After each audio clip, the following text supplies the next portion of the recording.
I walked out of the conference room like I was holding my own broken ribs together. Every step down that hallway felt heavier than the last. My coworkers were back at their desks, heads down, typing, chatting, sipping stale coffee, unaware that a decade of my work had just been wiped off the board like it meant nothing. My name is Jenna Blake. I've spent the last 11 years as an aerospace engineer designing control surfaces and wing configurations that most people outside this industry wouldn't understand. But inside among my team, I've always been the one who solves the impossible on time under budget with safety margins that impress even the most cynical FAA rep. The board had just announced the new director of technical operations. I wasn't surprised to hear it was Chase, the CEO's nephew. But I was still stunned. That's the thing about betrayal. You can see it coming and it still cuts. They said I wasn't leadership material. Not directly, of course. The words they used were corporate smooth and practiced. Chase brings energy. He brings fresh eyes. I bring actual results, but apparently that doesn't carry the same sparkle when your last name doesn't match the one on the executive parking space. I stood behind Chase during the announcement, clapping like everyone else, smiling like I hadn't just been told to sit down and know my place. I could feel the eyes of my team flicking toward me just for a second, then away. No one said a word. As soon as the room cleared, I asked for a private meeting with the CEO. I figured I had a right to at least ask why someone with zero design leadership experience and a portfolio full of borrowed credit was suddenly leading a division that builds the very systems that keep aircraft in the sky. He didn't even look up from his monitor when he spoke, said something about alignment with strategic vision and Chase's unique perspective. Then came the line I'll never forget. "You're not the kind of person people follow, Jenna. You're a solid technical contributor, but we need someone dynamic." That was it. Like I was a tool he appreciated but wouldn't trust to run the toolbox. I didn't cry. I didn't yell.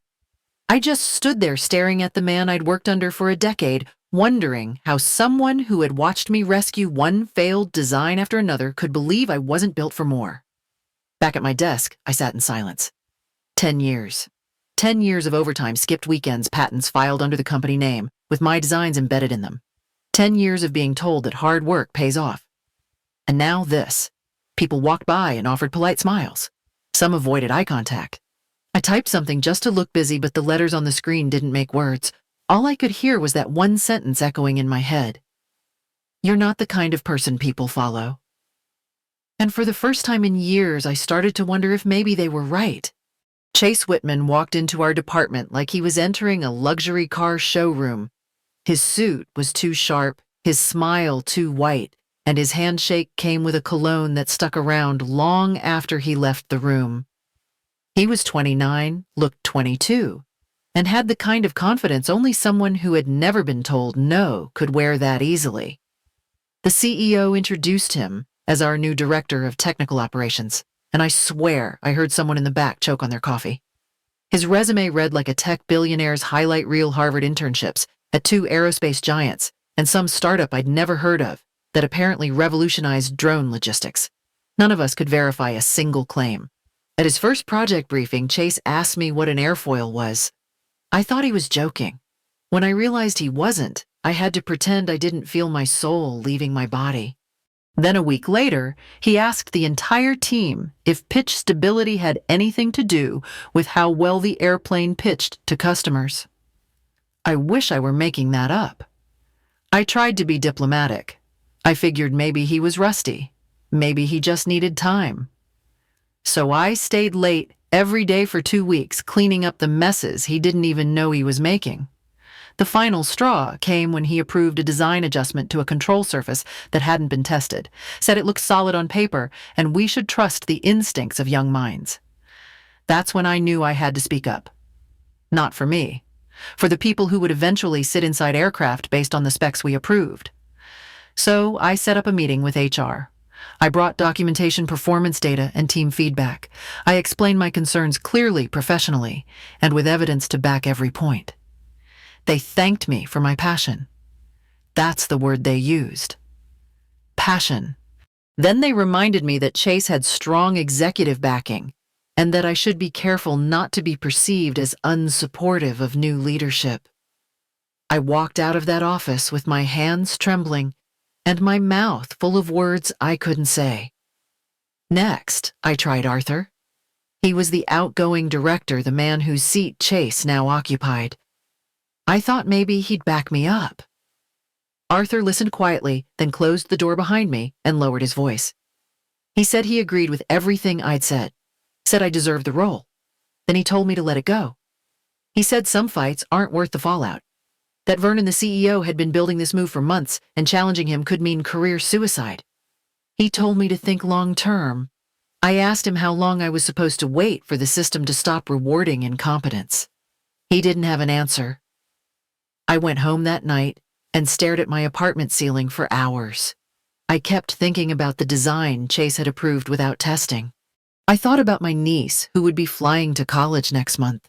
I thought about how I'd stayed silent before when I saw small things slide. But this wasn't small. I kept telling myself to stay in line, to play the game. But every time I imagined Chase giving a keynote about innovation while I fixed his mistakes in the background, something in me snapped a little more. I'd built too much to watch it be dismantled by someone who didn't even know what he was holding. That's when I knew. If nobody else was going to call this out, it had to be me. Vernon didn't even glance up when I stepped into his office. He was typing something half smirking as if my presence was just background noise. I stood in silence, waiting, watching him pretend I didn't exist until the weight of my stare finally pulled his eyes away from the screen. He leaned back in his chair and laced his fingers behind his head. "You again." His voice dripped with boredom.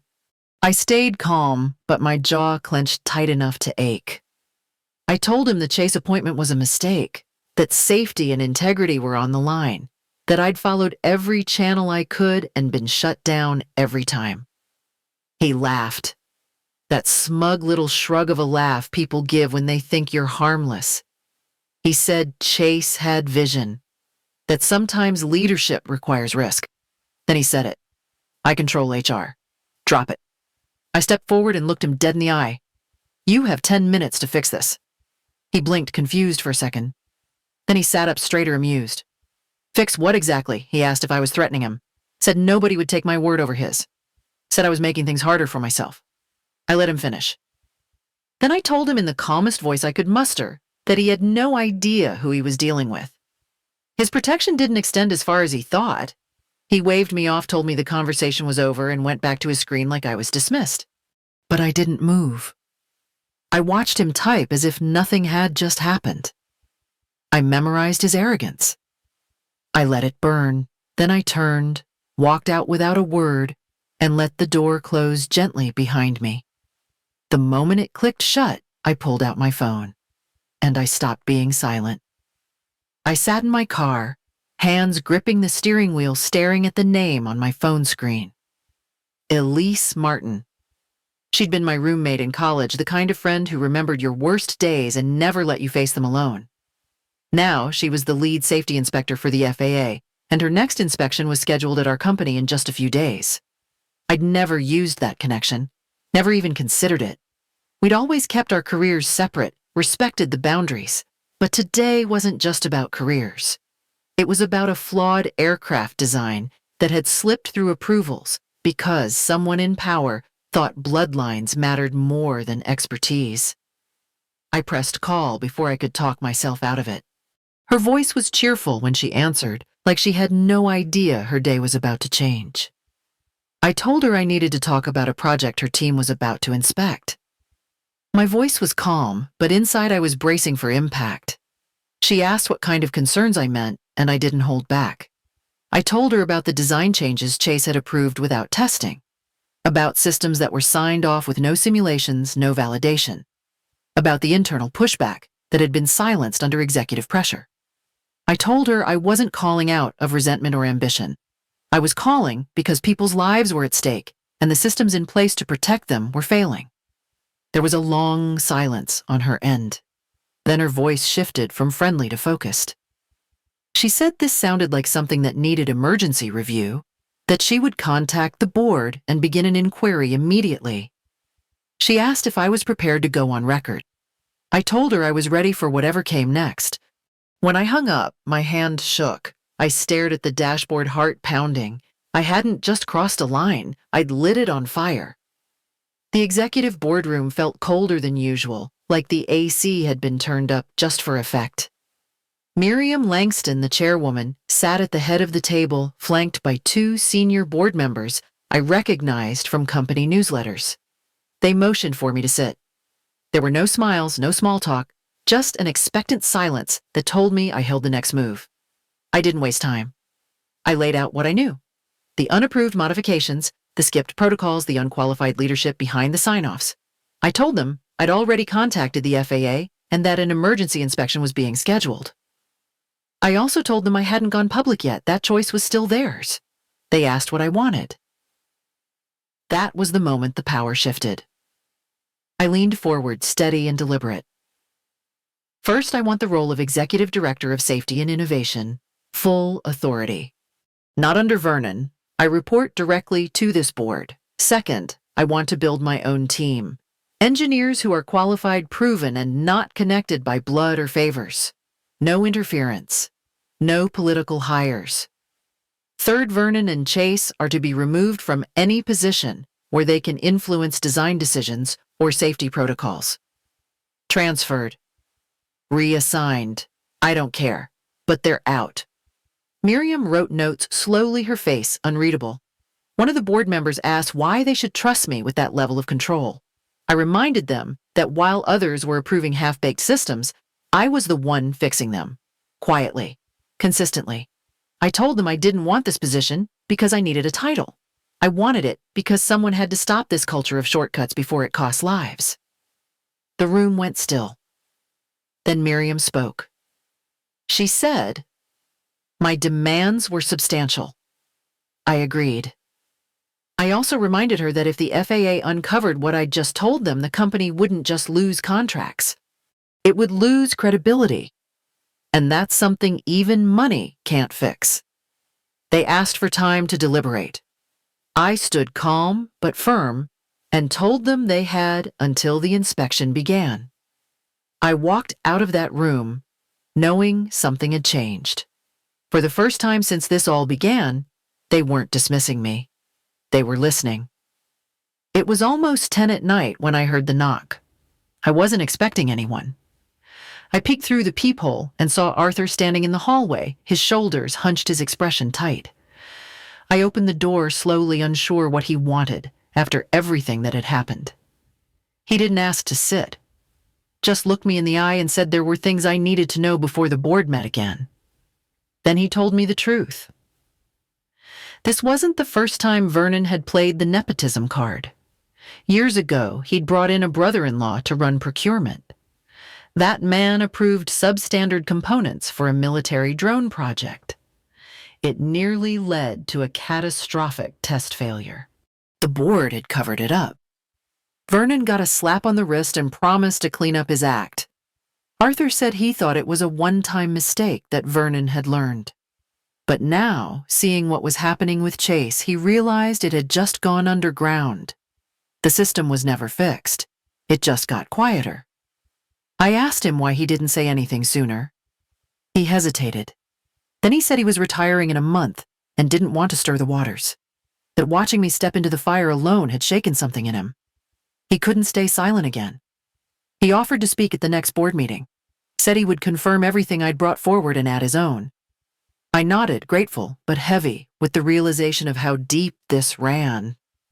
I had always known I was fighting something bigger than Chase, but I hadn't realized how far the roots had spread.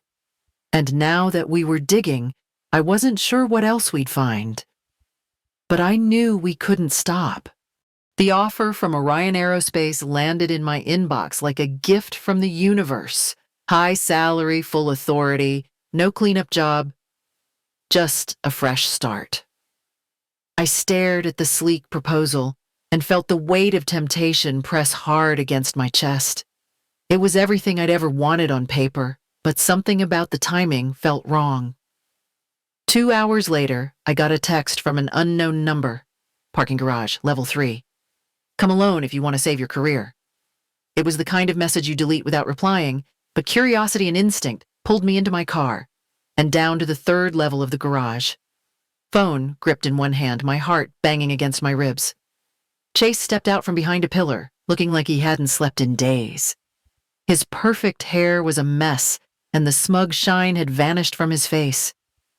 He said he was sorry, that he never wanted the job, that Vernon had pushed him into it, told him it was his birthright. Then he dropped the bomb. Vernon had arranged the Orion job, and he planned to leak internal files to make it look like I'd stolen proprietary designs if I accepted. If I didn't take the job, Vernon would launch Phase 2. Statements from planted employees, false claims that I'd doctored reports to discredit Chase. Worse, someone on my new safety team was feeding Vernon updates. I felt the sting of betrayal bloom sharply in my throat. Chase handed me his phone, said I needed to hear something. A recording of Vernon's voice played, detailing every step of the setup. The job offer, the planted evidence, the character assassination. It was all laid out.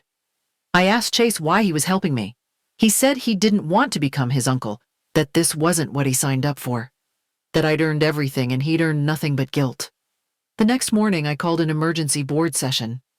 Vernon was already there, seated between 2 longtime allies, looking composed. But when I walked in with my laptop and my team behind me, his eyes narrowed. He thought I would play defense. Instead, I went on offense. I opened with the recording. Vernon's voice filled the room, calm and calculated, describing how to push me out without leaving fingerprints. His allies fidgeted.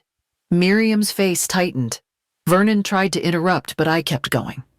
I showed the original job offer from Orion, then revealed that the head of recruitment there had confirmed it wasn't authorized by their executive team. It had come through a third-party contractor linked to Vernon's consulting firm. Next came screenshots, emails, texts from the mole on my team, whose access I had quietly limited 2 days prior. Every move Vernon made was mirrored with proof. Every lie had a receipt. When I was done, the room fell into an unnatural silence. Miriam leaned forward and asked Vernon if he had anything to say. He muttered something about ambition and paranoia. She shut it down. Then she asked the board if they were ready to vote. The allies who'd sat beside Vernon all morning now looked away.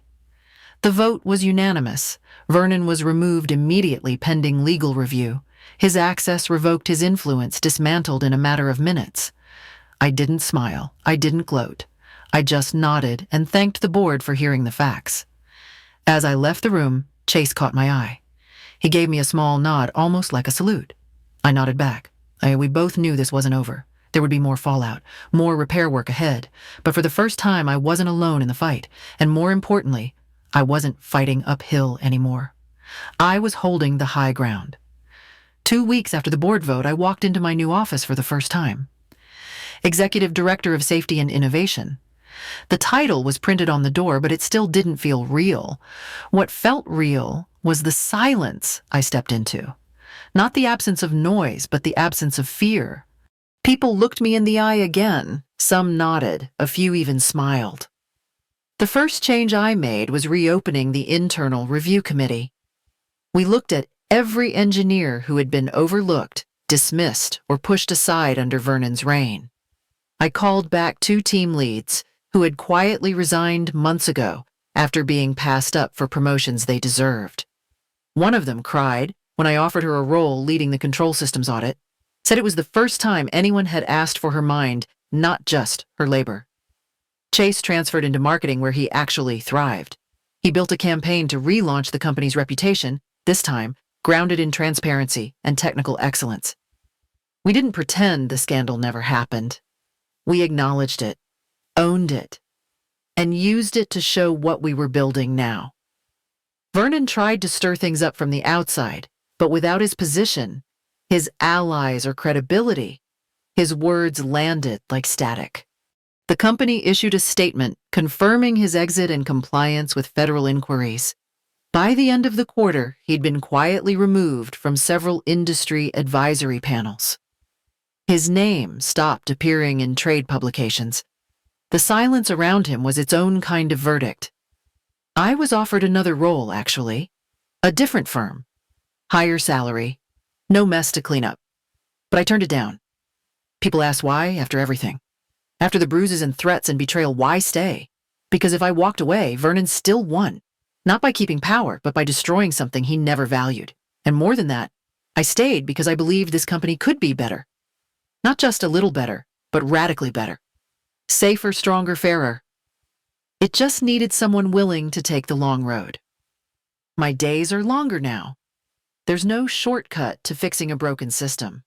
But each week, we uncover another flaw, another shortcut disguised as efficiency, and we replace it with real engineering.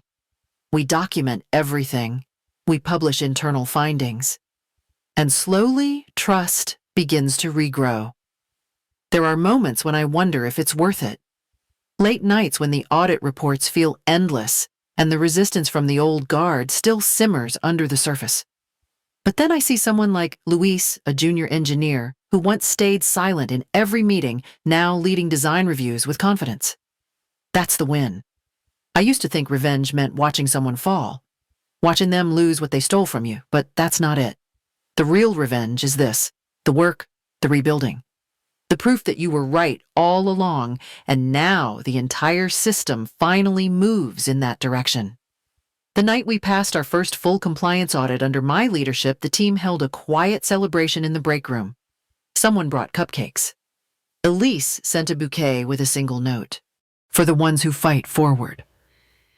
I sat at my desk after everyone left the lights off the city, humming through the window. I thought about everything we'd lost, and everything we were starting to gain. And I whispered the words I hadn't said out loud since it all began. Sometimes the best revenge isn't what you destroy. It's what you build in its place.